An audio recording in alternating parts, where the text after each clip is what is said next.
ಒಂದು ಚಿಕ್ಕದೊಂದು ಲಕ್ಷ್ಮಿ ಪೆಂಡೆಂಟ್ ತಗೊಂಡಿದ್ದೆ, ಒಂದು ಪೆಂಡೆಂಟ್ ತಗೊಂಡಿದ್ದೆ.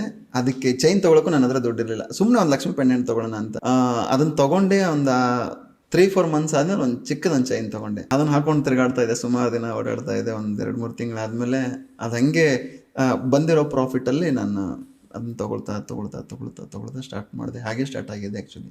ಸೊ ಗೈಸ್, ಸೀಕ್ರೆಟ್ ಏನಂದ್ರೆ ಫಸ್ಟ್ ಒಂದು ಪೆಂಡೆಂಟ್ ತಗೊಳ್ಳಿ, ಆಮೇಲೆ ಒಂದು ಚೈನ್ ತಗೊಳ್ಳಿ. ಆ ಚೈನ್ ನಿಮ್ಗೆ ಲಿಂಕ್ ಮಾಡ್ಕೊಡುತ್ತೆ ಮತ್ತಷ್ಟು ಗೋಲ್ಡ್ನ ಪಡ್ಕೊಳ್ಳೋದಕ್ಕೆ ಅಂತ ಆಯ್ತು. ಮೇಡಮ್, ನಾವು ನಡಿಬೇಕಾದ್ರೆ ಕಲ್ಲು ಮುಳ್ಳುಗಳು ತುಂಬ ಬರ್ತವೆ, ಹೌದು. ಅದೆಲ್ಲ ದಾಟ್ಕೊಂಡು ಬರಬೇಕು.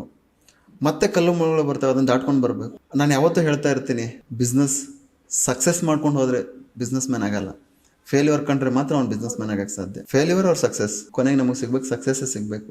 ನನಗೆ ಯಾರೋ ತುಂಬಾ ಜನ ಸ್ನೇಹಿತರುಗಳನ್ನ ಸಪೋರ್ಟ್ ಮಾಡಿ ನನ್ನನ್ನು ಮೇಲೆ ತಗೊಂಡ್ಬಂದ್ರು. ಇವತ್ತು ತುಂಬಾ ಕಮ್ಮಿ ಸ್ನೇಹಿತರುಗಳು ಸಿಗೋದು.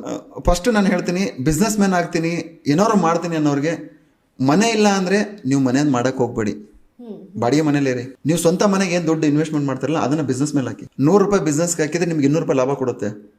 ನೀವು ಮನೆಗೆ ಇನ್ವೆಸ್ಟ್ಮೆಂಟ್ ಮಾಡಿದ್ರೆ 100 ರೂಪಾಯಿ ಅದು ಹಂಗೆ ಇರುತ್ತೆ. ನಿಮಗೆ ಆ 100 ರೂಪಾಯಿ ದುಡ್ಡು ಡಬಲ್ ಆಗೋದಕ್ಕೆ 10 ವರ್ಷ ಬೇಕು. ಲಾಂಗ್ ಟೈಮ್ ಇನ್ವೆಸ್ಟ್ಮೆಂಟ್ ಅದು. ಶಾರ್ಟ್ ಟೈಮಲ್ಲಿ ನಾವು ಹಾಕಿರೋ ದುಡ್ಡನ್ನ 100 ರೂಪಾಯಿ 200 ರೂಪಾಯಿ ಮಾಡ್ಬೇಕಾದ್ರೆ ಬಿಸ್ನೆಸ್ ಮೇಲೆ ಹಾಕಬೇಕು. ನೀವು ಕೋಟಿ ಇನ್ವೆಸ್ಟ್ಮೆಂಟ್ನ ಬಿಸ್ನೆಸ್ ಮೇಲೆ ಹಾಕಿದ್ರೆ ನಿಮಗೆ ಸಡನ್ 6 ತಿಂಗಳು 1 ವರ್ಷದಲ್ಲಿ 2-3 ಕೋಟಿ ದುಡ್ಡು ಮಾಡ್ತೀರಾ. ನೀವು ಅದೇ 1 ಕೋಟಿ ತೊಗೊಂಡು ಮನೆ ಮೇಲೆ ದುಡ್ಡು ಹಾಕಿದರೆ ಆ ದುಡ್ಡು ನಿಮಗೆ ಡಬಲ್ ಆಗೋದಕ್ಕೆ 10 ವರ್ಷ ಕಾಯಬೇಕು.